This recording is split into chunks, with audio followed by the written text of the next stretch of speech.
What if the referee isn't always right? What if one decision changes a result or a title race?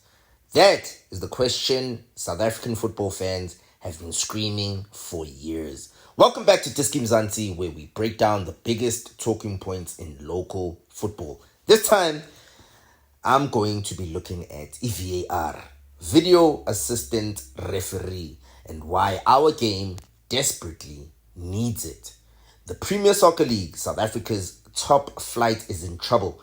Refereeing errors have become so frequent, so controversial that coaches, players, and fans alike are calling for VAR, and there's a reason for this. Examples that have stirred the hornet's nest are a controversial penalty awarded against Golden Arrows that left veteran coach Umancoba Mngqithi furious, insisting without VAR or video review, poor calls just stand, especially against smaller clubs. Just to add on to Mancoba Mngqithi's furiosity on that controversial penalty awarded just last night when they played Kaizer Chiefs, Eden McCarthy scored a header that was super controversial that, it stirred up social media the whole night, even today. At Stellenbosch, a penalty was given against Sundowns despite replays showing the foul occurred outside the box. Rumors of injustice light up Twitter and WhatsApp. Famously, Kaizer Chiefs versus Mamelodi Sundowns saw a goal disputed and a penalty denied, sparking outrage from Chiefs coach Nazruddin Nabi, or ex-Chiefs coach Nazruddin Nabi, and fans across the country. These are not isolated moments. They are repeated flashes showing how much uncertainty officiating can bring. If VAR seems like common sense, why hasn't it been introduced yet? Here's where it gets complex. First up, lack of trained officials.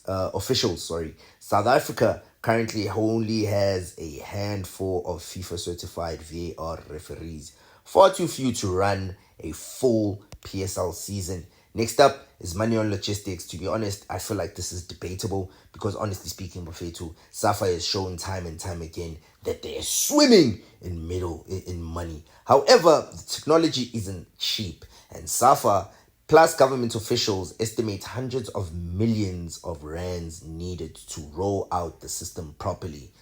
Who owns it is the third thing. Former referee Daniel Bennett revealed a turf war.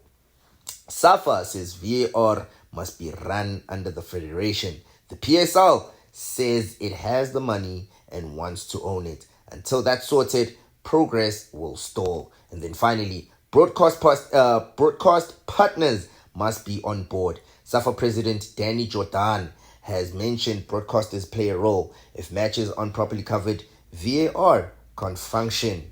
Politicians and administrators have been pulled into this debate as well, some going further than coaches. Sports Minister Gayton McKenzie has been one of the loudest voices pushing for VAR. He's publicly promised to introduce it by April, saying there's money on the table and that referees benefiting from poor decisions should fear accountability. But at the same time, SAFA officials have pushed back, saying that the league isn't ready yet and that implementation is still in preliminary stages, needing training and proper setup. Across South Africa, supporters aren't buying the excuses anymore. From social media rants to pundit discussions, fans argue that our referees are given carte blanche without accountability. And that's true, if we're going to be honest, especially if we're going to be looking at last night's game with Kaizer Chiefs and Golden Arrows, for goodness sakes. Something VAR fixes in other leagues. It can't be fixed with us. Why? Why not? Coaches insist that players are penalized by human error, momentum, points, and respect for the game are at stake. And commentators ask, why does Morocco and even lesser resourced countries have VAR but we don't?